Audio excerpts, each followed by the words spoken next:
Huh.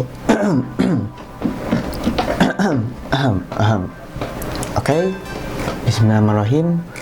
Assalamualaikum warahmatullahi wabarakatuh.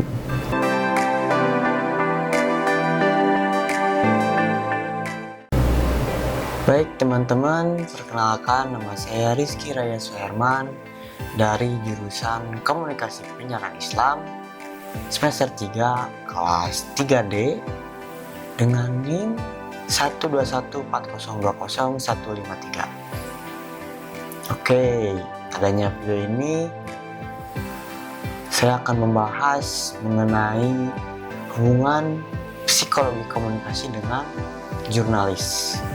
Kenapa saya mengangkat profesi jurnalis?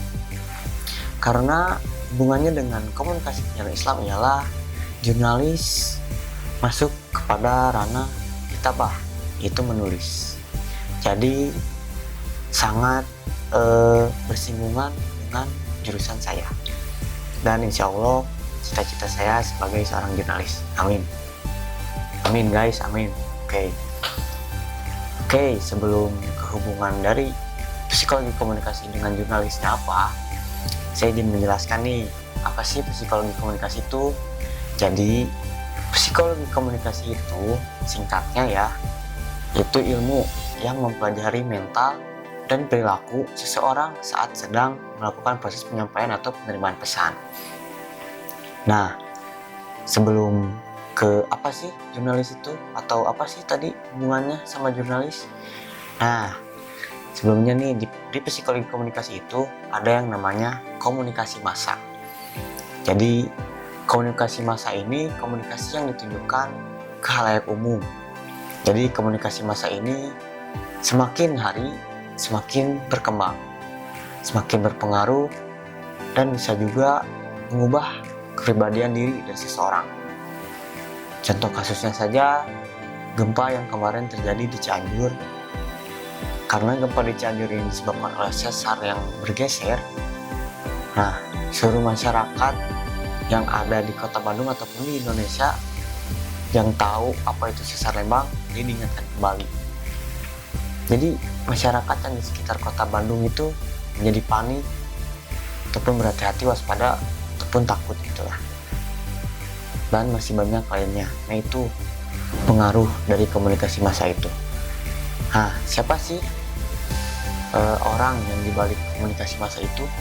Nah, orang dibalik komunikasi massa ini ialah jurnalis, atau sebutan untuk seseorang yang melakukan kegiatan jurnalistik seperti menulis, menganalisis, dan melaporkan suatu peristiwa kepada publik lewat media massa secara teratur.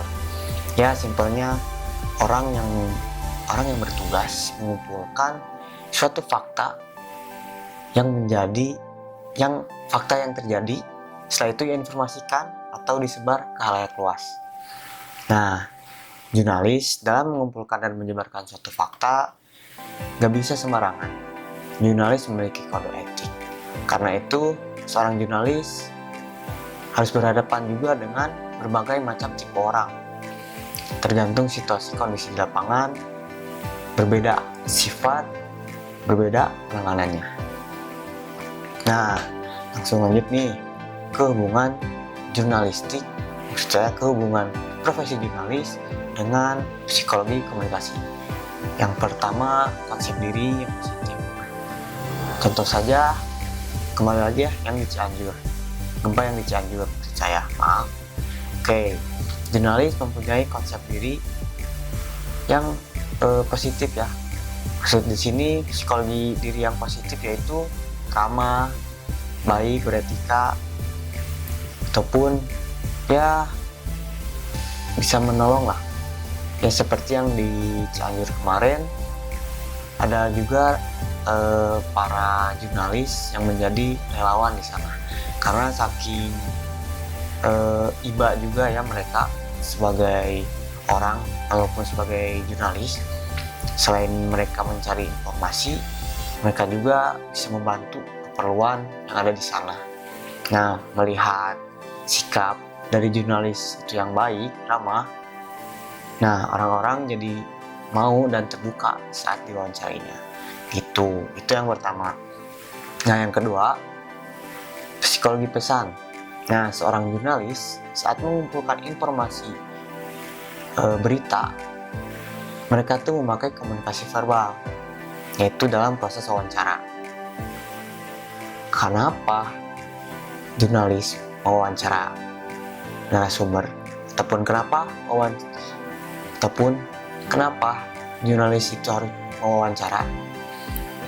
Karena proses wawancara ini untuk menghindari salah pengertian dan akuratnya berita. Dan jurnalis juga melakukan tanya jawab dengan narasumber. Seperti itu.